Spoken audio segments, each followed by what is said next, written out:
Sæl öll og verið velkomin í þetta miðvikudagsspjall. Í dag erum við tvo góða gesti, þá Gunnar Braga Sveinsson og Sigurð Páll Jónsson, alþingismenn. Sem fyrr þá verður fundurinn í klukkutíma og því skulum við bara byrja þetta. En ég vil minna á að þið getið spurt spurninga á meðan á fundinum stendur. Þið getið annarkvort gert það með það að senda okkur hérna í spjallinu á Zoom ef þið eru inn á Zoom, kommentið undir Facebook eða þá komið beint í spjallið í Zoom og spurt spurningar í beinni. En með því þá gerir þið raise hand og þá hleypum við okkur af. Við skulum því bara drífa okkur í að byrja þetta. Gunnar Bragi, gjörðu svo vel. Takk fyrir þetta. Það er mjög gaman að pröfa þetta, að taka þátt í svona fundi. Ég hef ekki gert það áður þó að við séum búin að pröfa ýmislegt undanfarið.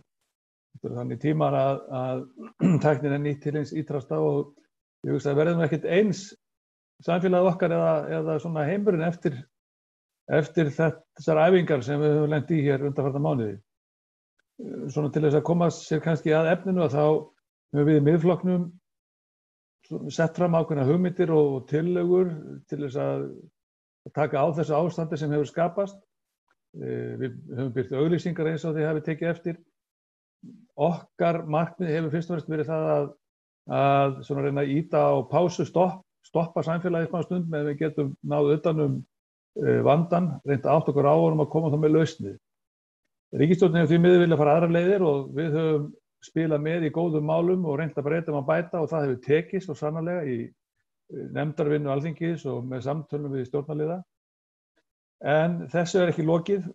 Þetta eru einhverju mánuðir sem við eigum ennþá eftir að í glímu við þessa ástandið út af þessari COVID-veiru og því sem því fylgir. Við munum áfram reyna að koma fram með tillögur og lausnir, við munum veita aðhald, en við ætlum líka að reyna að tala kjarki fólk því að það er nú þannig að þrátt fyrir allt, þrátt fyrir að verði erfitt einhver tíma, þá er nú alltaf svona endanum bjart framundan og við Íslendingar eigum svo margt til að byggja og við eigum svo góða grunnstóðir og góða grunn-atvinnuvegi og hafa sýnt sig eru svo mikilvægir þegar að kemur svona ástand eins og við erum glímað við núna. Ég veit ekki hvað við værum ef við hefðum ekki traustan landbúnað og sjávarútveg og þjónustu gera til þess að þjónusta þessar atvinnugreinar og slíkt. En ég ætla ekki að hafa þetta lengra þennan inngang og bara hlakka til að fá spurningar og vonandi geti svara einhverju af þeim. Takk fyrir.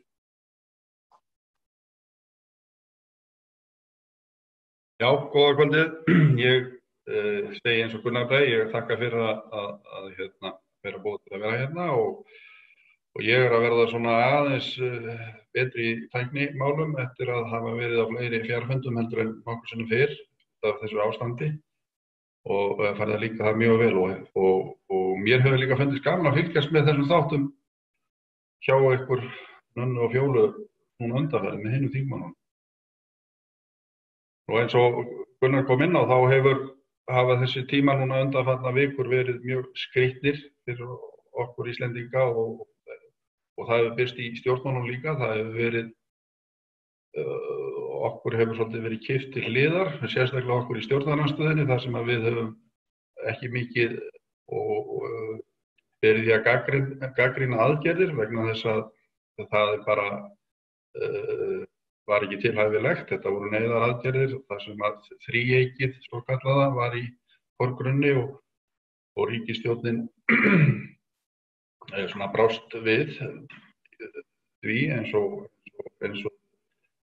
við höfum tekið eftir. En nú er svolítið að breytast og sólin aðeins farin að koma upp hvað varðar þennan sjúkdóm og þingið svona aðeins að byrja að koma aftur svona eins og við þekkjum það, menn fattir að takast á og þá fer okkur að líða aðeins betur. Og við höfum lagt fram aðgerðapakka, neyðarpakka sem eru almennar aðgerðir, gera heldur meira heldur en minna og markmið aðgerðanna er að verja lífskjör almennings og auka ráðstöfunartekjur, lækka staðgreiðslu og tekjuskatt og útsvar og fara í svona aðgerðir sem eru ekki flóknar. Okkur er fundið svolítið flóknar þessar aðgerðir sem sýnir sig kannski best í því að lögum lán sem eru föst inn í bönkunum og hjá ríkisstjórninni eru ekki komin fram. Man nú ekki alveg orðið á þeim, þau eru ekki brúaljónin, þau eru ekki komin í gagnið og það út af einhver flækjustig. Þannig við höfum viljað fara einfaldri leið. En ég svona landsbyggðartúta og er mikið í, það mér svona næst í huga, það er landsbyggðarmálin, en það ég landsbyggðarþingmaður og finnst mér gaman að fást við það að byggja upp, að vinna því að byggja upp landsbyggðina til jafns við höfuðborgarsvæðið. Þar aðgerð sem við vorum með fyrir síðustu, eða stefna fyrir síðustu alþingiskosningar sem heitir Ísland allt og hún í fullu gildi ennþá. En ég ætla ekki að hafa þetta lengra og bara hlakka til að svara spurningum. Takk fyrir þetta, strákar. Þá skulum við bara vinda okkur í spurningarnar sem okkur hafa borist, segi. Gunnar Bragi, við byrjum á þér. Ríkisstjórnin hefur kynnt aðgerðir í kjölfar COVID-19. Eru aðgerðirnar einungis gerðar til þess að aðstoða fyrirtækin í landinu? Við sem höfum misst vinnuna eða komin í minnka starfshlutfall upplifum ekki mikla von fyrir næstu mánuði til að geta staðið í skilum. Gjörðu svo vel, Gunnar Bragi. Þetta nú einhver stærsta spurningin sem brennur á flestum í dag, bæði að sjálfsögðu einstaklingum, fjölskyldum og fyrirtækjunum. Það sem við lögðum til í upphafi var að það í rauninni sem tekin svo ákvörðun og allir settir í skjól, bæði einstaklingur og fyrirtæki ákveðin tíma, til dæmis 3 mánuði, meðan menn var að vinna svona að átta sig betur á stöðunni, átta sig á umfanginu, þannig að það væri hægt að koma með aðgerðir til þess að bregðast við og hjálpa sem flestum. Auðvitað þetta allt nátengt. Ef að fyrirtækin ekki til að þá ekki atvinna, þá fáum við ekki laun og getum ekki rekið heimilin og svo framvegis. En það má samt ekki gleyma heimilunum þegar leið að við förum í að bjarga fyrirtækjunum. Þess vegna höfum við sagt að það þurfi að frista, koma í veg fyrir að lán heimiluna geti hækkað, til dæmis verðtryggðu. Við höfum líka sagt að það er svona hálfgerði bjarnagreiði kannski að fresta þessum greiðslum sem verið að gera. Þau munu koma á endanum þurfa að greiða þetta, hvort sem einstaklingar og fyrirtæki. Við höfum líka gagnrýnt að það er lausnir sem hafa verið nefndar, til dæmis fyrir fyrirtækin, og þá leið til þess að halda þeim gangandi og skapa vinnu fyrir fólkið, að þetta ekki farið að virka ennþá. Þannig að þessi smá skammta aðferð sem ríkisstjórnin hefur ákveðið að fara í, hún er ekki nógu góð okkar mati. Það hefur verið betra að fara í stóra aðgerð í upphafi, taka utan verkefnið í heild og vinna sig þannig í gegnum það. Það gerðum við þegar við nokkur sem vorum þá á öðrum stað en komum nálægt í. Það var gert þegar að farið var til dæmis í leiðréttingu á húsnæðisláni heimilanna undir forystu okkar formanns, og síðan þegar farið var í að semja við þrotabúin eða ná peningum út úr þeim, þá voru það stóra aðgerðir sem miðuðu að því að verja bæði heimilin og fyrirtækir og ekki síst bara efnahag landsins til framtíðar. Við erum enda búin að því í dag. Ef við hefum ekki gert það, þá værum við ekki í dag að borga eða ríkirunni að greiða uppsagnarfrest fyrir fyrirtæki. En það er svolítið fyrirkvíðalegt, tekur undir það, hvað verður næstu skref hjá ríkisstjórninni þegar kemur að einstaklingum og heimilunum. En við munum áfram benda þá á leiðir og lausnir til þess.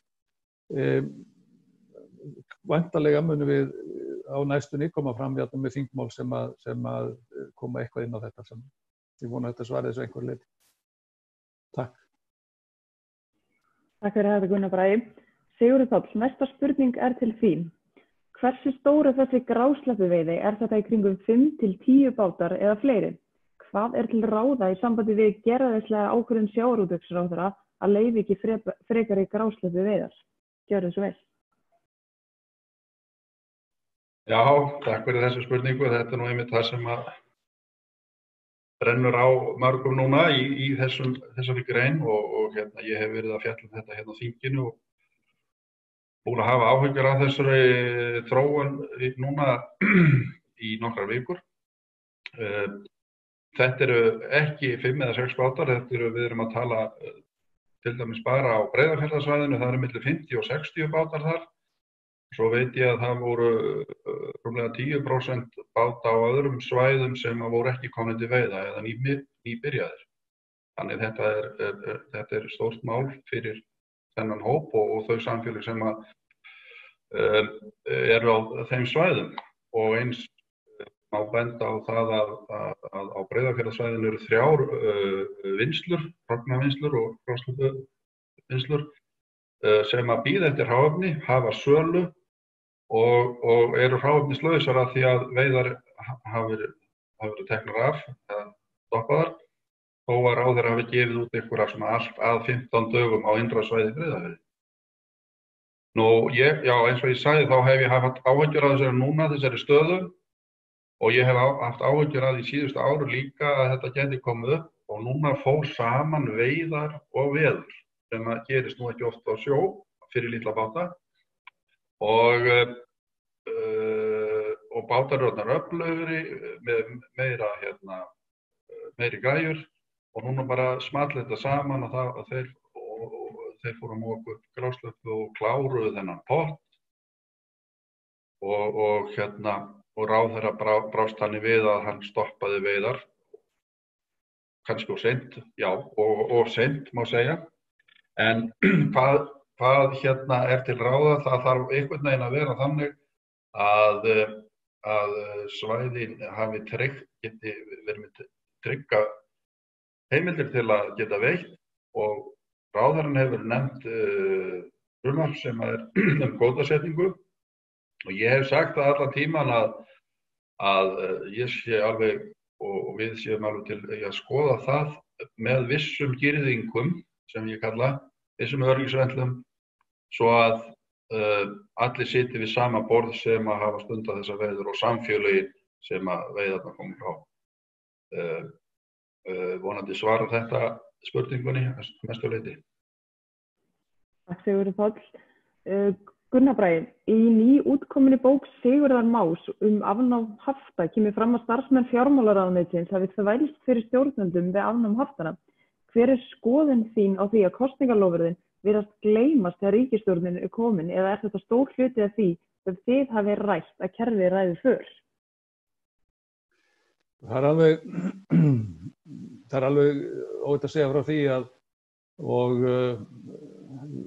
komið fram áður að mörgu leyti að kerfið var ekki alveg að vinna með á sínum tíma þegar að bæði við vildum fara í leiðréttinguna og lána heimilina og eins þegar við þurftum að eiga við bankana eða slitabúin, þá var kerfið ekki tilbúið til þess að alveg að vinna með okkur og þurfti þó nokkuð mikið að leggja á sig til þess að ná því og sem betur fer voru við með mjög staðfasta forsætisráðherra Sigmund Davíð sem að lét ekkert svona beygja sig neitt í því og það var ágætt samstarf þá við Sjálfstæðisflokkinn þessi málefnasömul.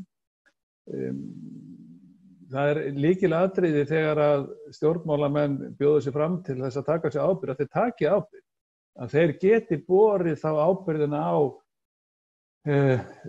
svona þeim verkefnum sem þeim eru falin og það er nákvæmlega það sem við vildum gera á þessum tíma og gerðum. Við höfum reynslun á því af því að þegar að batterið eða kerfið vill ekki eitthvað þá leggst það gjarna fyrir, það er eitthvað óhefðbundi sem að það þekkir ekki. Það er ekki hægt að taka neitt einstaklinga þarna út. Þetta er nú þannig að þetta er svona heildarbatteri, það eru ýmsir sterkir aðilar ekkert inn í ráðuneytunum en það endilega sem að hafa mikil ítök líka. Það eru lífeyrissjóðirnir og það eru atvinnurekendur og svo framvegis. Þannig að heildarmyndin eða heildarþrýstingurinn sem að stjórnmálamenn þurfa oft að létta af sér glíma við er mjög mikill. Nú, eitt af þeim lykilatriðum sem við höfum eða það sem við höfum sagt undanfarið og lagt áherslu á í Miðflokknum er að við viljum læra þessu og þess vegna segjum við að það þurfi að breytist þessari hugsun. Það þarf að gera hlutina þannig að stjórnmálamenn í stjórni, kerfið fylgi með. Því að við munum alltaf þurfa kerfið í raun, einhvers konar kerfi. Embættismennirnir eru margir mjög flottir og vinna mjög samviskusamlega sína vinnu, en við þurfum hins vegar að hafa alveg klárt hverja sem ræður, hver ber ábyrgðina. Þannig getum við látið þetta virka miklu betur. Við sögðum það fyrir síðustu, við höfum sagt það, við sem erum í Miðflokknum, að við efnum þau lofar sem við segjum. Við vitum það að formaður flokksins sagðist alltaf leiðrétta lána heimilina, hann gerði það. Hann sagðist ekki ætla að láta bankana fara út með peningana, við það var staðið. Þannig að við förum óhrædd og keik fram með stór loforð og það var þess vegna sem við settum fram þessa stóru hugmyndum það hvernig við getum núna brugðið strax við þessum vanda út af þessari veiru. Ég vona að þetta svari spurningun einhver leyti. Takk. Takk Gunnar Bragi. Sigurður Páll. Hver staðan með smálán? Eru þau ennþá lögleg og löglegt að vera settur á vanskilaskrá út af okurvöxtum sem að næri ekki að endurgreiða á réttum tíma til smálánafyrirtækjanna? Gjörðu svo vel. Já, takk fyrir þessi spurningu, Fjóla. Þetta er stórmál og það er mjög sorglegt að sjá hvað margir festast í neti smálánafyrirtækja og ég verð bara argur og reiður þegar maður fylgist með þessu og við höfum haft áhyggjur af þessu og í okkar flokk og ég vil bara kalla þetta neðanjarðarstarfsemi, ekkert annað. Og það er alveg ótrúlegt hvað þessum fyrirtækjum hefur tekist að smjúga einhvern veginn undan þeim aðferðum sem hefur verið beitt til þess að ná tökum á þeim, stoppa þau. Og fólk sem lendir oft verst í þessu, það er fólk sem er í mjög erfiðri stöðu og þetta er oft neyðarúrræði hjá fólki og eins er þetta svo einfalt. Þú bara annarkvæmt sendir SMS eða hringir og þá er málinu reddað og svo einhverja hluta vegna ertu bara komin á vanskilaskrá og þú veist af. En við í þingflokk Miðflokksins sem höfum lagt fram þingsályktun í þessu máli og þar sem fyrsti flutningsmaður er Ólafur Ísleifsson og hann kallar þetta gaffalsókn gegn smálánafyrirtækjum og það sé þá sem sagt erfiðara fyrir þau að komast undan því að komast undir lög og ég vona bara að það mál fái farsæla framgang og komist í gegn og það verði hægt að fara að koma þessu bara sorglega máli eða hvað var að segja að það er sorglegt að þetta skuli eiga sér stað og það sé ekki búið að koma böndum á þetta. Þannig að við vinnum að því í okkar flokk áfram að koma þessu máli fram að koma böndum á þessi fyrirtæki. Takk Sigurður Páll. Gunnar Bragi, næsta spurning er til þín. Hafið þið sem þingmenn fengið upplýsingar sóttvarnaplanið, það er að segja hver næstu skrefin sem verða tekin þar til allt komið í fyrra horf. Það hlýtur að vera plan þó við getum þurft að staldra lengur í einhverju skrefi ef kemur bakslag. Af hverju er lengt yfir þessu plani? Myndi hjálpa okkur sem erum í atvinnurekstri að gera einhverja grófar áætlanir? Gjörðu svo vel. Nei, við höfum enga hugmynd það hvert planið er og fáum ekki upplýsingar slíkt. Ég er nú sammála því, ég ímynda mér að sé til eitthvað langtímaplan, eitthvað plan sem eða plön sem menn hafa sett niður fyrir sig til þess að grípa til. En mjög líklega er það samt háð alls konar breytum, endurskoðun eða einhverju slíku. Þannig að ég skil vel að menn þurfi að geta séð til framtíðar og það er það sem við öll viljum geta gert. En það er bara þannig að það eru þessi sérfræðingar, þetta ágæta þríhyggja okkar sem við leitt okkur í gegnum þetta, sem ber hittan og þungan af því að tilkynna okkur hver næstu skref eru. Það er náttúrulega komin umræða af stað það hvað aðferðafræði er rétt og röng í þessu öllu saman. Svíar fara aðra leið heldur en margir aðrir og svo framvegis. Það eru einhver lönd að byrja núna að létta af þessum ferðatakmörkunum jafnvel. Það er volið erfitt fyrir okkur að segja hvað er rétt eða rangt í þessu, en það er vissulega skiptir máli ef að það er hægt að sýna fram á fram í tíman hvað menn stefna að. Hættan það er eins og kannski svo að menn gleymi sér aðeins, fari fram úr sér, þá er ég nú að tala um okkur Íslendinga þjóðina að þegar eitthvað svona framöndan að þá kannski vera eins og beljónar á vorin, við sleppum á okkur beislinn og hlaupum út kaupin og hvappinn. Ég tók eftir því þegar að það búið að tilkynna að 4. maí yrði svona dagur þar sem yrði rýmkað samkomubannið, að það var bara jókst umferðin og til dæmis var mannhaf á Klambratúni strax og það var búið að tilkynna þetta. Þannig að þetta vandasamt, við fáum engar upplýsingar, við vildum gjarnan geta fengið meiri upplýsingar, en við verðum bara að bíða og sjá því miður í þessu. Við munum að sjálfsögðu kalla eftir í að þessu verði lyft eins fljótt og kostur en við erum vitanlega nokkuð mikill leikmenn í þessu öllu saman þegar kemur að vísindunum sjúkdómsvarnir og sýkingar. Takk Gunnar Bragi. Sigurður Páll, vandi SÁO mikill. Hvernig hægt að bregðast við honum og fjölga meðferðarplássum?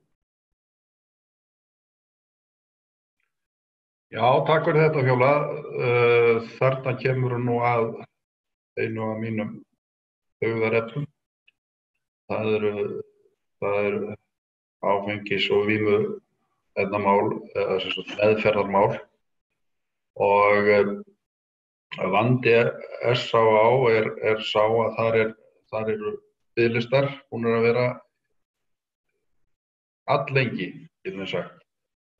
Og það hefur verið erfitt að fá heilbrigðisráðherrann núverandi til þess að ræða þessi mál þannig með opnum hug. Það er eins og að ráðherrann hafi ekki áhuga á, eða sem sagt það er eins og hann hafi eitthvað svona, ég vil kannski ekki segja horn í síðu, en svona að því að SÁO er ekki ríkisstofnun og þá er hún ekki alveg eins,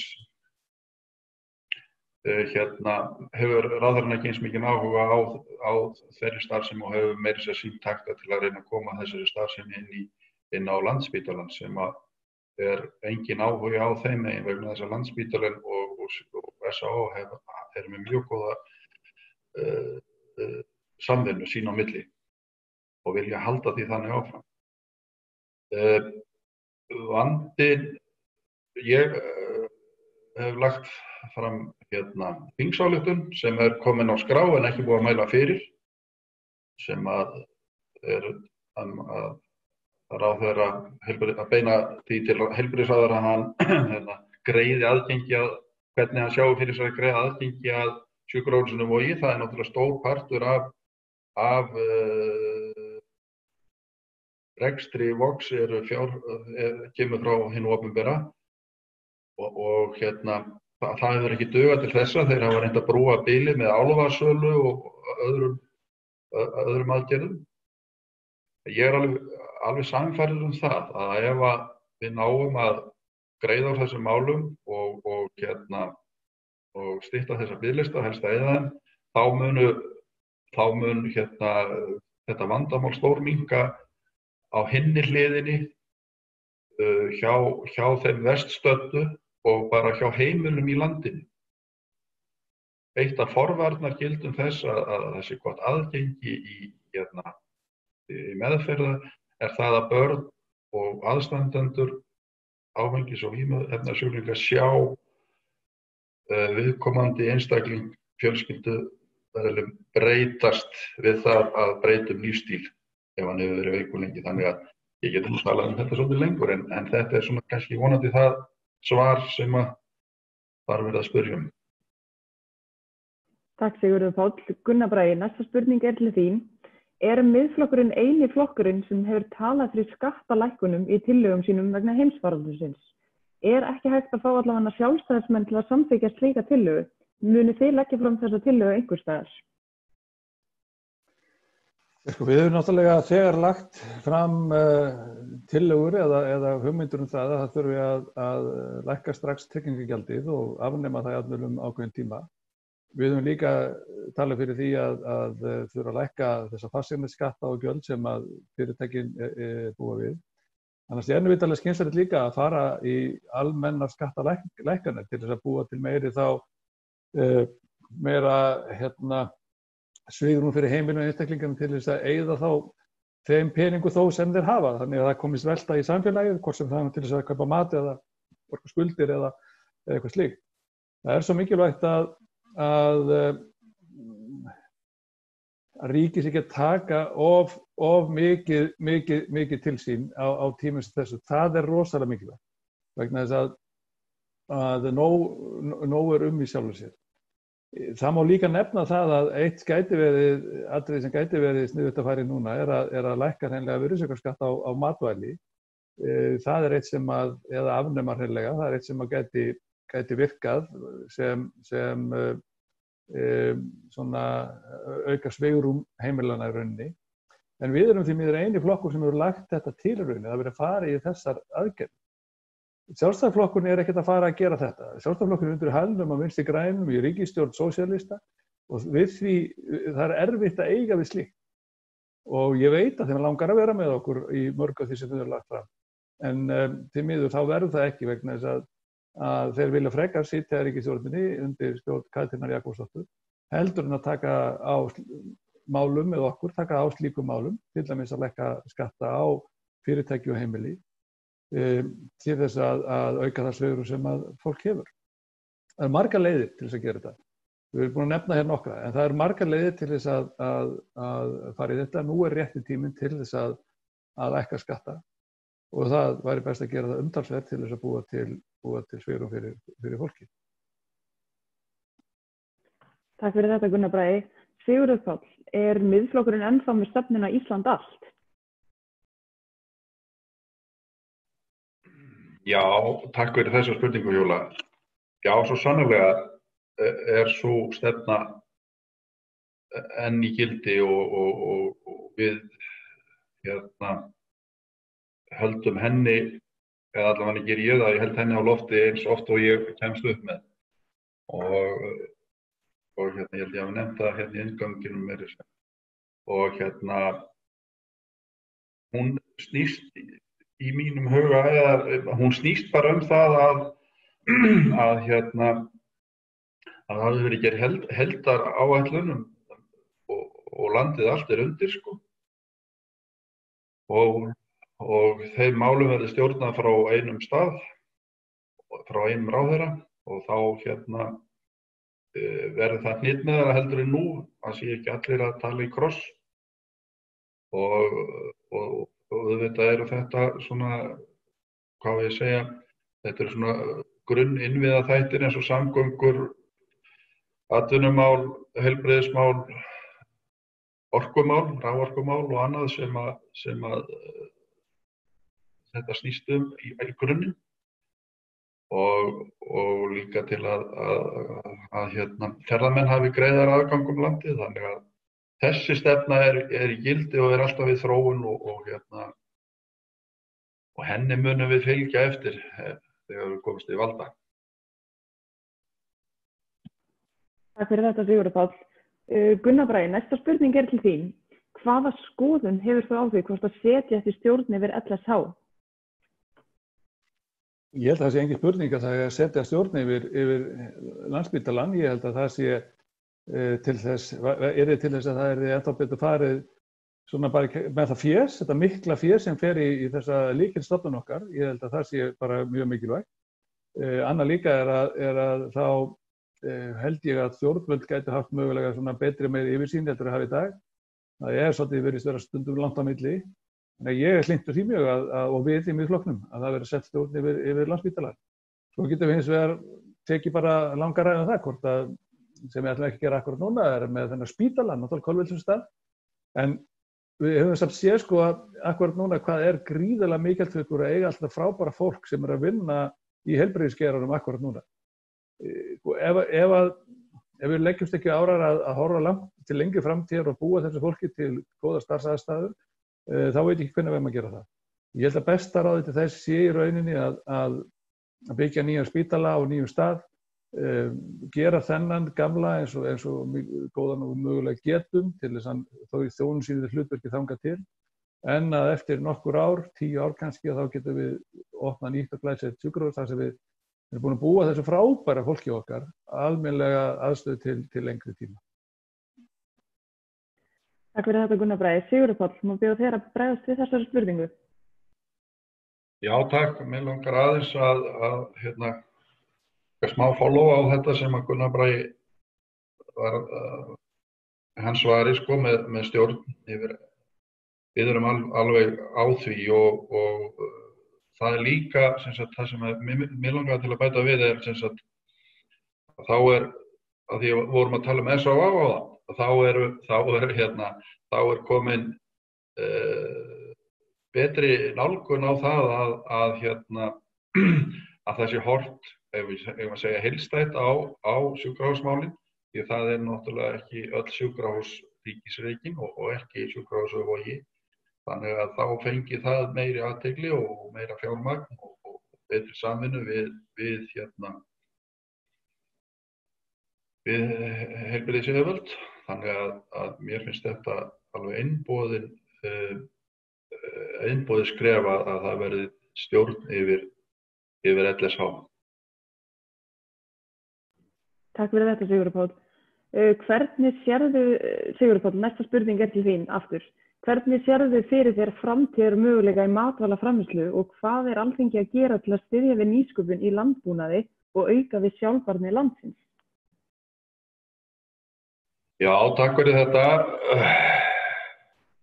Sko, framtíðar möguleikar matvælaframleiðslu hérlendis eru miklir ef rétt er haldið á málum. Það er alveg skýrt í mínum huga og stjórnvöld þurfa bara að hafa mótaða stefnu og hvetjandi leiðir til að matvælaframleiðslan aukist og verði sjálfbær.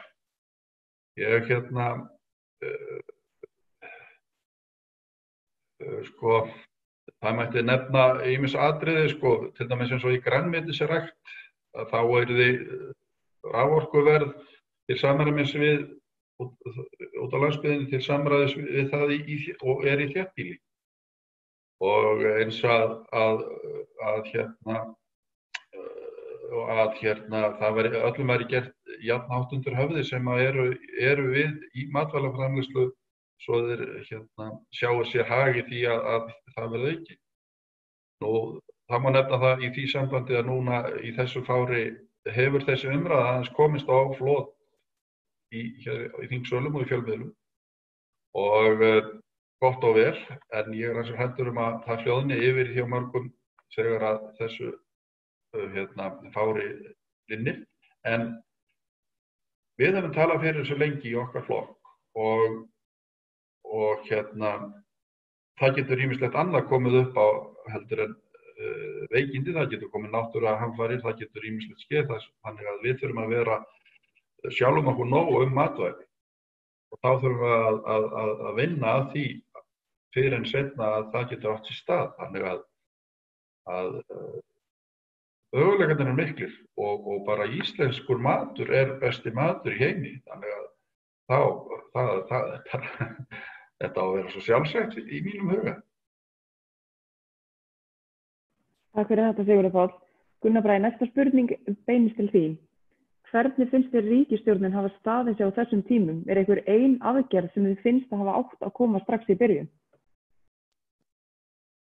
Fyrst vil ég nú segja að við sjáum þá Sigga-Palla að hann hefur fengið mikið af íslenskum og góðum mat.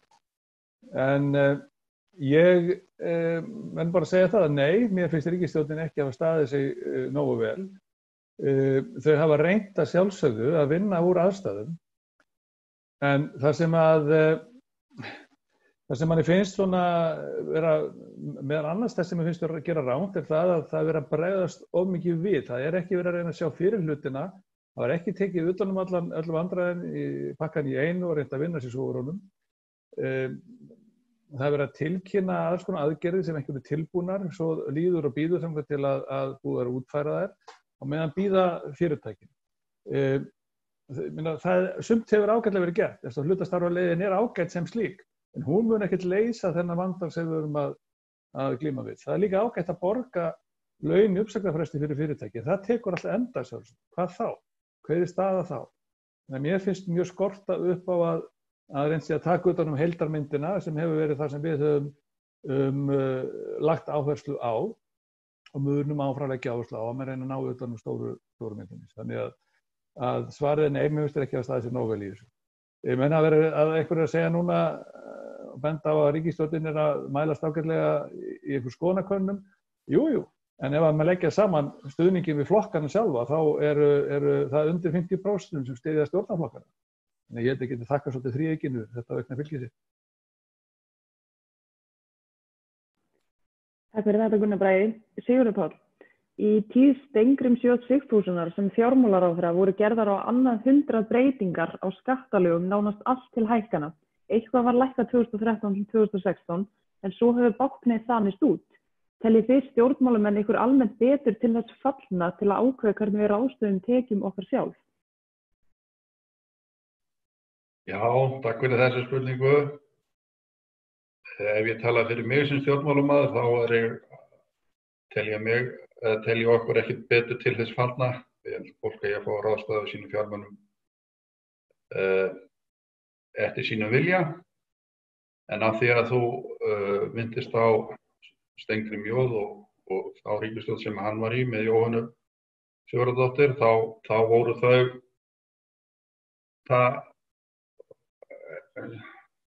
ég var mjög argur þegar ég áttaði með því að þau voru ekki einbeitt í því að reisa landið við, heldur fóruð í leiðangra eins og að sækja með ESB-umsókn og fara í stjórnarskrárbreytinga leiðangur og eitthvað slíkt. Þannig að það sé nú bara sagt. En við höfum talað fyrir skattalækkunum.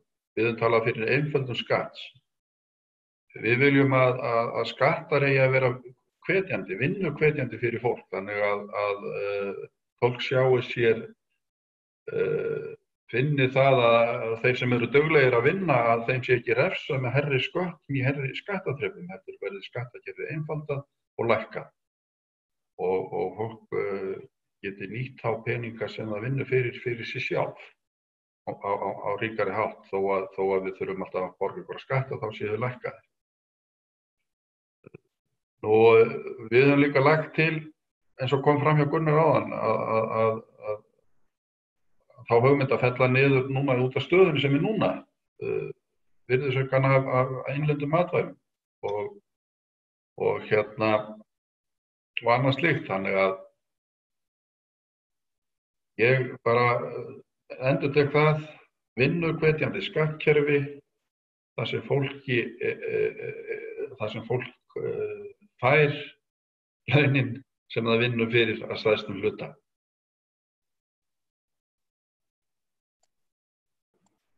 Takk fyrir þetta Sigurður Páll. Gunnar Bragi, grundvöllur krónunnar enn fyrir hendi þar sem sjávarútvegur ekki okkar aðal tekjulind lengur? Já, í dag held ég nú að sjávarútvegurinn sé okkar aðal tekjulind, eins og staðan akkurat núna, þegar að ferðaþjónustan í þeirri kreppu sem hann í dag. Það sé alveg ljóst.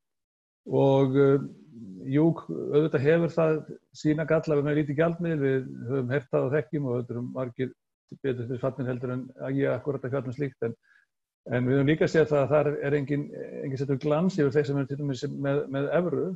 Evran ekkert svo sama fyrir Norður-Evrópu eða Suður-Evrópu.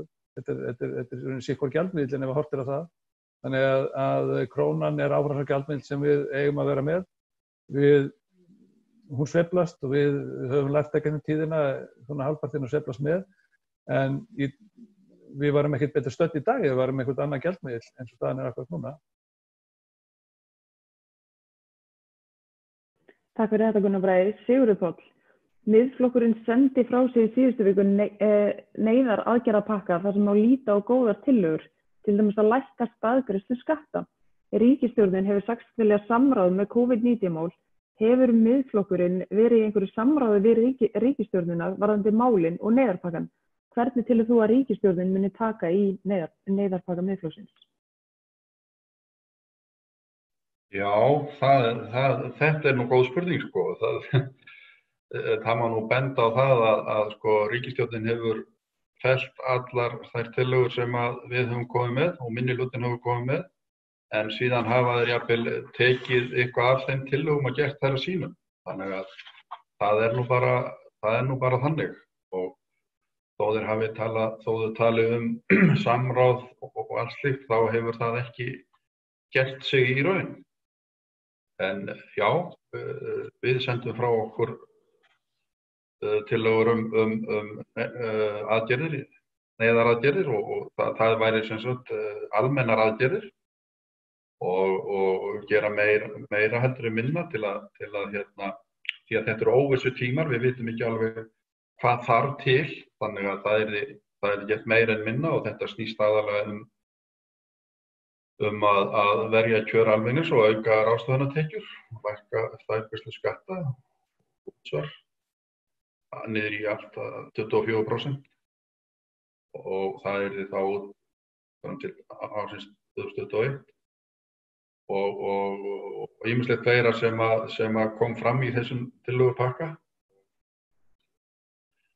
Hann er stór og mikill þessi pakki en hann er einfaldur og almennur þannig að við teljum það vera það sem við þarf að gera á þessum tímum. Því að við heyrðum nú ráðherrann tala um það að það væru að koma fleiri og fleiri pakka og tala jafnvel 10 pakki viðbót. Við viljum bara eina stóra almenna aðgerð sem að dugar. Takk fyrir þetta Sigurður Páll. Gunnar Bragi, veistu til þess að þessi aðgerðaráætlun hafi verið virkjuð? Er í gildi skilgreind viðbragðsáætlun vegna hættu ef hér fara að greinast nær alónæmar eða alnæmar bakteríur? Þá er sem verið að vísa í meðförum þingsins þar sem að var setning laga dýrasjúkdóma og þannig heimild til innflutnings á hráu kjöti. Nei, sko, ég veit ekki til þess að það hafi verið virkað með nokkrum hætti eða það var menn að grípa til einhverja aðgerða núna til þess einmitt að verja landið, verja heilsu okkar íbúa þessa lands og eins dýrastofnana okkar fyrir þessum sýklaónæmu bakteríum sem að virðist vera búið að sýna fram á að hafa tölur áhrif á þessa afleiðingar þessara COVID-veiru. Það er búið að skrifa einhverjar greinar það og vitna til þess að í þeim landsvæðum og ríkjum þar sem að mikið sýklalyfja ónæmi til staðar að þar leggist eða deygi fleiri eða veikist fleiri alvarlega vegna COVID þar sem að þeir eru verr undirbúnir undir að glíma við slíkan sjúkdóm. Mínu viti er algjörlega galið að grípa ekki til einhverja aðgerða nú þegar til þess að vernda þó það sem að við höfum í dag á Íslandi. Vernda okkar góðu dýrastofna til dæmis og banna núna strax innflutningar hráu kjöti sem var leyfður hér fyrir skömmu því að það hefur verið sýnt fram á skrifum það að innflutt kjöt, það er miklu meira að nota sýklalyfjum þar og það getur byggst upp ónæmi þá í Íslendingum. Við eigum að horfa á þetta mjög alvarlega því að Alþjóðaheilbrigðisstofnunin og fleiri hafa bent á að þetta er eitt helsta vandamál, einhver mesta heilbrigðisvá heimsins þessa stundur og næstu árum að það er ónæmi fyrir lyfjum. Mér finnst alveg makalaust. Ef að stjórnvöld, ef að þeir sem fara með heilbrigðismál á landinu, ef að sóttvarnalæknir og ef að landlæknir ætla að hunsa slíkar viðvaranir, þá finnst mér það mjög sérstakt. Takk fyrir þetta Gunnar Bragi. Sigurður Páll, hvernig hefur Miðflokkurinn beitt sér fyrir hagsmunum heimilanna á þessu þingi? Já, sko, flest allar okkar tillögur snúast hagsmuni heimilanna og fyrirtækja í landinu, þannig að við höfum unnið að því frá því að við komum á þing. En núna í þessu fári sem að er núna þá hefum við til dæmis eins og Þorsteinn Sæmundsson hefur talað núna í dag og núna undanfarið að frysta vísitöluna. Við höfum verið að velta því á milli okkar að það sé ekki, við erum hræddir við það að verðbólgan geti farið af stað. Ég langar líka til að nefna það að við höfum lagt fram frumvarp sem kallast lyklafrumvarp. Það er nú þekkt frumvarp í sjálfu sér en Ólafur Ísleifsson er fyrsti flutningsmaðurinn að þessu frumvarpi og hann hefur endurunnið það og mælt fyrir því og það snýst að fólk geti lagt inn lykilinn í íbúðinni án þess að fara í gjaldþrot Og síðan má nefna stórt þingmál gegn verðtryggingunni sem mjög stórt og víða mikið mál, það sem ráðist verður í eins og Ólafur kallar tangarsókn gegn verðtryggingunni og það er stórt og mikið mál og það vert að nefna það í þessu sambandi líka. Þannig að við erum alltaf að hugsa hagsmuni heimila og fyrirtækja í okkar vinnu alla daga. Takk fyrir þetta, Sigurður Páll. Næst ætlum við að fá spurningu úr sal. Sveinn Óskar, gjörðu svo vel. Já, takk fyrir það og ég þakka fyrir hennar góða fund. Ég er mjög ánægður með þetta fyrirkomulag og frábært framtak hjá ykkur sem stýrir þessu fyrirkomulagi. Ég ætla að ítreka að spurningin varðandi sýklaónæmið sem kom fram áðan barst frá mér og þessi spurning núna er aðeins í framhald af því.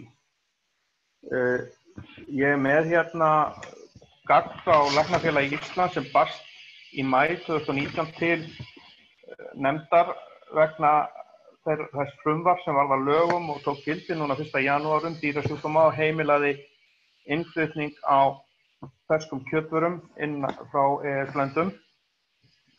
En þar er varað mjög mikið við því að sýklaónæmi og alónæmi sé að aukast í heiminum og vísa þar meðal prófessor Karl G. Kristjánsson, yfirlæknir sýkla- og veirufræðisdeildar Landspítalans.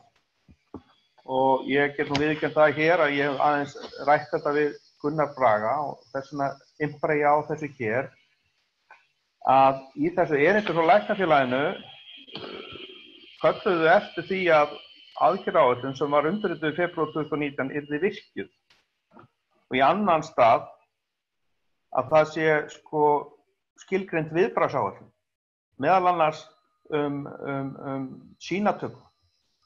Og í þriðja lagi, og þetta er 7 punktum hérna, en ég taka helstu atriðin. Í þriðja lagi, þá yrði að gera slíkt og ákvæði þessar laga hefðu ekki átt að taka gildi að þeirra áeggjan fyrr en að meðferðarkjarni og bráðamóttaka Landspítalans nýja verið komin í gagni. Þannig að í ljósi núna þessa þá hef ég ritað grein sem er að fara í birtingu en ég spyr Gunnar Braga þurfum við ekki að fara að spyrja út í það bara með formlegum hætti á þinginu hvort það sé búið að virkja þetta og hvernig og hvort þetta hafi verið virkja. Jú, takk fyrir þetta Sveinn. Ég er algjörlega sammála. Við þurfum að fara að ganga eftir því að fá upplýsingar hvort og þá hvað af þessu hefur verið sett í gang. Það kann að vera að það sé farið að taka eitthvað meira á sínum. Ég er ekki þó alveg viss það. Ég fór að hugsa það þegar þú varst að lesa bréf eða vitna í bréf frá Læknafélaginu. En þetta er algjörlega hárréttur punktur og kannski aldrei mikilvægari en nú akkúrat að spyrjast fyrir slíkt. Því að það er búið að sýna fram á ákveðnar tengingar á milli þessara ónæmis og afleiðingar þess að vera að fá sýkingu af þessari COVID-veru. Þannig að við munum reyna að fylgjast eftir Sveinn, bara takk fyrir ábendinguna, fylgjast eftir þér á þinginu, fá svör við þessu. Takk fyrir þetta Sveinn Óskar og Gunnar Bragi. Sigurður Páll, næsta spurning er til þín. Er hægt að sjá hversu margar nefndir þessi ríkisstjórn hefur stofnað til, fá þær greitt og hefur ríkisstjórnin fylgt því sem nefndirnar skila eða er þær bara til að þyrla ríki í augu kjósenda að það sé verið að skoða hlutina? Hver er þín tilfinning fyrir þessu? Já, mín tilfinning, það hefur nú reyndað verið spurt út í þetta en það hafa ekki borist svör. Þannig að þetta með ríkið, það getur alveg átt sér stað að það sé verið að því.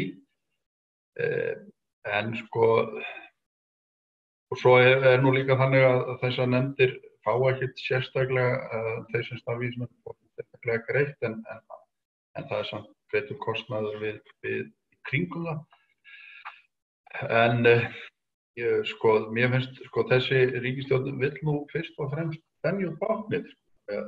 Það nú bara þannig og það sýnir sig bara í hvernig þessi ár sem eru síðan þessi ríkisstjórn komst að við stjórnvöldunum að báknið alltaf að þenjast og við höfum gagnrýnt það mikið. Flokkur Sjálfstæðisflokksins sem talaði báknið burt hér í mörg ár, hann hefur einhvern veginn breytt stefnu og það nú kannski hægt að tala það á annan hátt, en það mjög sorglegt í raun og veru að sá flokkur hafi svegt af leið hvað það varðar. Takk fyrir þetta, Sigurður Páll. Gunnar Bragi, í fréttum daginn var haft eftir fyrirspurn frá Sigmundi Davíð að fjöldi starfsmanna hjá hinu opinbera og sérstaklega forsætisráðuneytinu hefði aukist gríðarlega þessu kjörtímabili. Hvað finnst þér það? Við höfum náttúrulega séð af undanförnum árum og það er svo merkilegt við það að meðan Sjálfstæðisflokkurinn hefur verið við stjórn hefur ríkið þanist út, opinberum störfum hefur fjölgað gríðarlega mikið. Við höfum líka séð, ekki síst þegar að vinstriflokkarnir hafa komið sér í stjórn og þá hefur einmitt fjölgað gríðarlega þessum svona hjálparhellum í ráðuneytunum. Það vissulega þörf, ráðherrar hafa alveg þörf fyrir 1-2 aðstoðarmenn, en það sem hefur gerst í forsætisráðuneytinu miklu stærri en það. Það einhvern veginn komið fullt af fólki þarna inn og minnir svolítið á óstjórnina í borginni, þar sem búið að hlaða fólki inn á skrifstofu borgarstjóra og í alls konar verkefni sem jafnvel ekki voru til áður. Það mjög mikilvægt að horfa til þess að þegar að menn komast í ríkisstjórn að skera niður í þessu aukastörfum í rauninni sem ekki þörf kannski fyrir eða fela öðru þeim. Þannig að þetta óásættanlegt. Ég held að það sé líka mjög mikilvægt fyrir okkur að velta fyrir okkur hvernig menn fara að því að rauninni auka alltaf þessi útgjöld í stað þess að reyna að draga úr útgjöldunum, heldur með því að láta peningana fara í verkefni sem að skila raunverulegum tekjum. Það ættir ekki að gera meira. Takk fyrir þetta, Gunnar Bragi. Sigurður Páll, í nýlega boðum aðgerðum ríkisstjórnarinnar vegna COVID-veirunar eru áform að stofna sjóð til að styðja við íslenska landbúnað. Einu sinni talaði Sjálfstæðisflokkurinn mikið sjóðasukk. Hver ykkar skoðun á því að annars vegar stofna sjóði sem stýrt af ykkur þingmönnum eða hins vegar að laga almennilega aðstæður sem atvinnugreinarnar búa við, til dæmis lækkun raforkuverðs til gróðurhúsa og svo framvegis?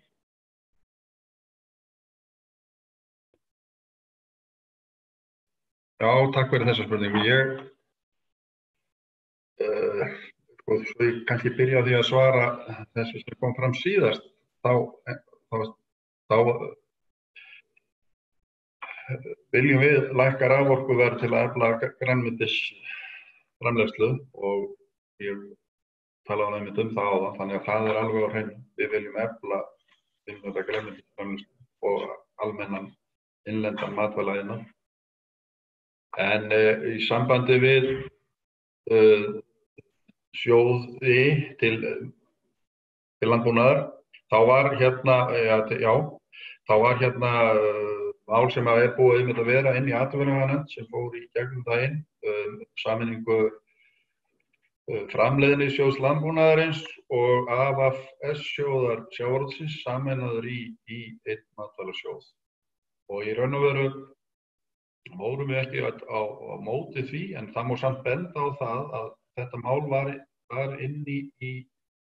var til meðferðar í haust og þá mæltum við í okkar nefndaráliti minnihlutinn, þar sem við sitjum, fyrsti minnihluti sem var í nefndarálitinu, þar sem við sitjum, ég og Ólafur Ísleifsson inn í atvinnuveganefnd, fyrir nefndaráliti það að það hefði væri miklu áhyggjur út af þessari vinnu.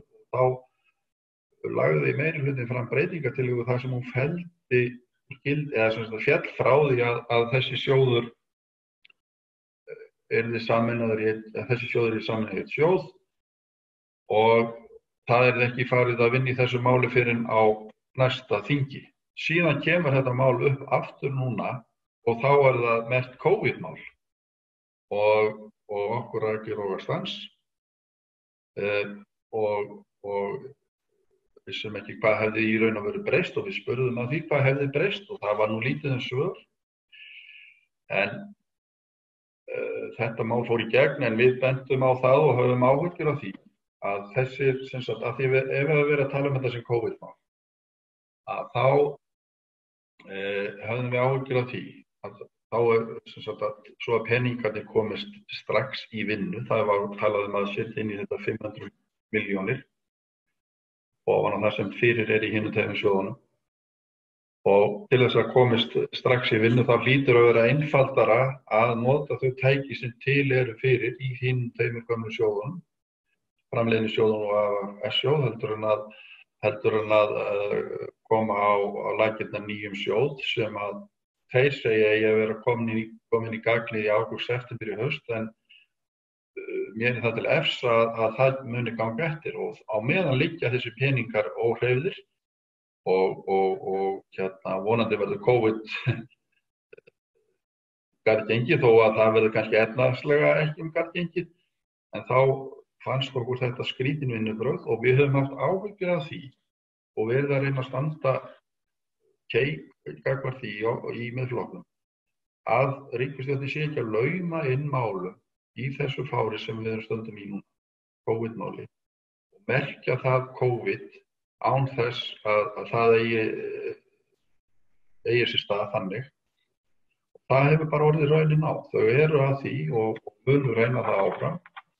Og það mjög bara sorglegt að þau sé að reyna að ýta í gegn málum sem við erum ekki sátt við.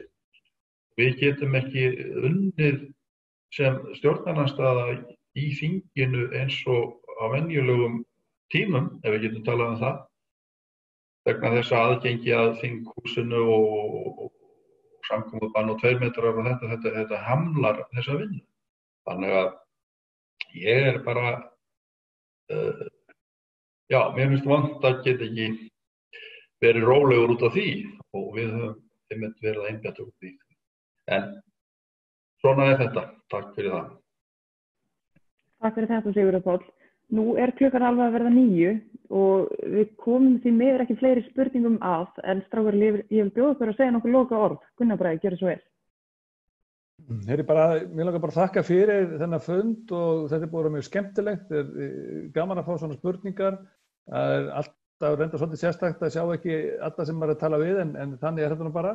En þetta frábært fyrirkomulag. Mér langar að þakka skrifstofunni líka fyrir að skipuleggja þetta og starfsfólkinu okkar, Fjólu og Góliat fyrir að stýra þessu af mikilli hörku. En síðan ekki síst bara ykkur sem að sendi spurningar og eruð að horfa og hlusta. Því að það skiptir okkur máli að menn við hlusta sem við höfum fram að færa. Við munum halda áfram að berjast hér í þinginu og berjast fyrir ykkur að reyna að hafa vit fyrir stjórnvöldum á þessum tímum. Takk.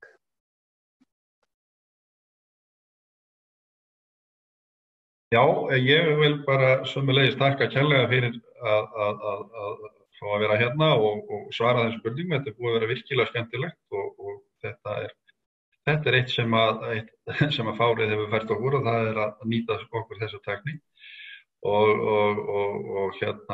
eins og eitt frægur maður sagði, þið sjáu mig en ég sé ykkur ekki, en ég veit að ég að tala við ansi marga og ég vona bara að þetta hefur verið bæði gagn og gaman af þessari útsendingu núna. Við munum halda áfram í okkar vinnu. Það verður framlenging á þingstörfum, það búið að gefa út nýja dagskrá þannig og við bara tökumst á við það, keik og hlakka til að kannski að heyri ykkur eða sjá ykkur næst, eða þannig. Takk fyrir þetta, strákar. Næstu fundur verður á laugardaginn, þá erum við með svokallaðan Suðurnesjafund.